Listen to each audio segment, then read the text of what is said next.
Joining me right now is Texas Congressman. He is the chairman of the House Budget Committee, Jodey Arrington. Mr. Chairman, good to have you. Thanks very much for being here.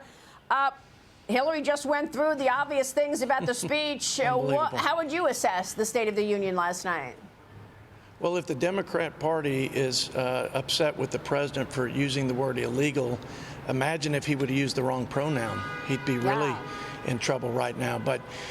But you know, that was his focus, was on the left, was lathering up the left. It was like a progressive pep rally. And if I closed my eyes in the chamber, I would have thought I was at the Chicago Democrat Convention and not at the State of the Union. This was an opportunity for him to be the president of all Americans and address the real needs and priorities of the American people. And by the way, it's not Vladimir Putin and the invasion of Ukraine. It's the invasion at our southern border by the drug cartels who this president has surrendered to. And it's not a climate crisis. It's a cost of living crisis. He missed, he swung, he missed. And if his intention was to just speak to his base, that was a bad strategy, because I think Trump will do enough to energize his base. He's bleeding out from the middle, and that'll be a disaster for him come November.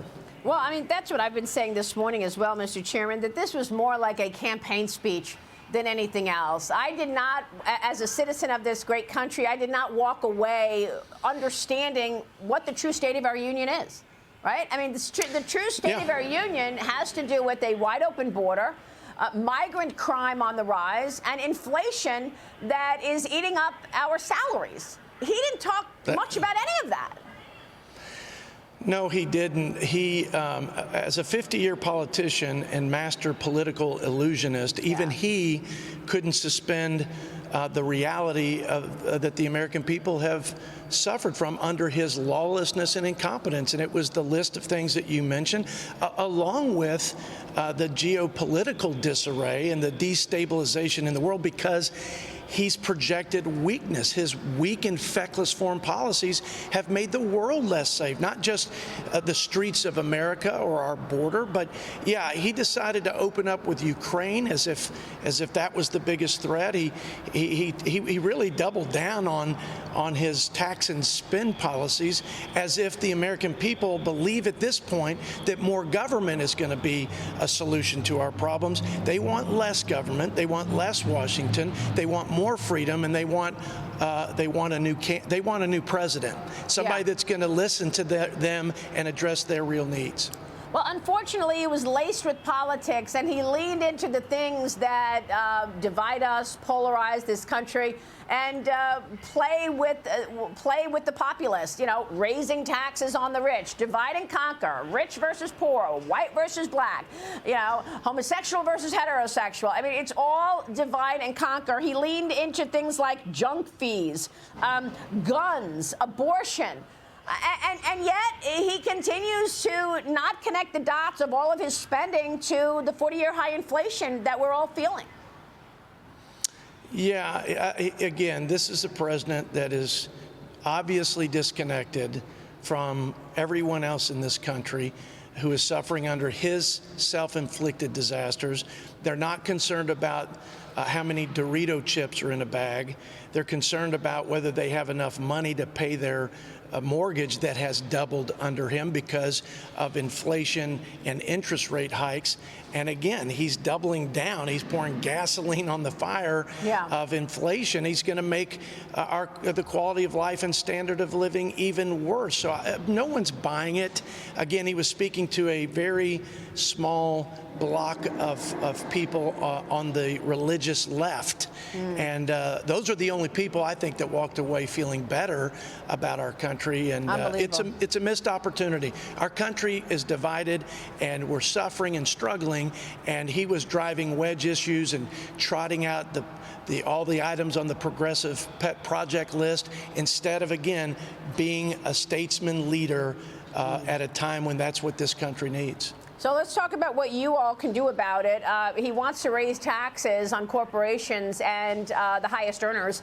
The Budget Committee released its fiscal year 2025 budget resolution, promising to balance the federal budget in 10 years, reduce deficits by $14 trillion, and create a $44 billion budget surplus. The Committee for a Responsible Budget put out this statement on this. The budget includes many important objectives, such as improving our fiscal trajectory. At the same time, the goal of reaching a balanced budget in 10 years is completely unrealistic and counterproductive. Mr. Chairman, how do you respond? Well, I think what's not just unproductive but irresponsible is to not have a budget at all. In the last 4 years under Democrat leadership, they didn't even bother to pass a budget out of committee. This is a fiscal framework to get this country back on good fiscal footing and to not just tamp down on inflation by reining in spending and reigniting economic growth, but to stave off a debt crisis that would undermine not only the economy, the greatest economy in the world here in America, but our national security and our children's future. So we're just providing leadership while this president is providing empty words at a State of the Union. We're taking action to revive the fiscal state of the Union, and the fiscal state of the Union is fragile, it's dire, and it's unsustainable, and we've got a blueprint and a path to put us on balance and beyond, and I think the American people, again, they want and need this kind of leadership, not more of the same. And by the way, this whole notion of taxes, those taxes will be passed on in even higher costs. So if you think inflation's bad now, wait until you tax our job creators.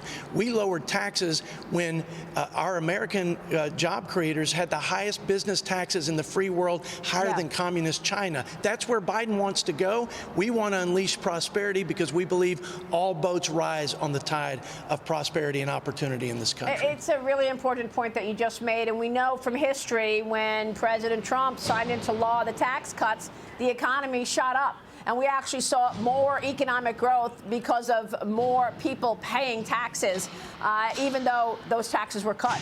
Congressman, thank you very much. We'll be watching. Yes, yeah, go ahead. Final word. Final word. Well, final word is we didn't just see that. We saw the lowest poverty rates in recorded history, the lowest unemployment rates. We saw people have bigger paychecks and more opportunities. I mean, that is the free enterprise for you. That's the great American economy, and that's what the American people need. Mr. Chairman, thank you. Jodey Arrington this morning.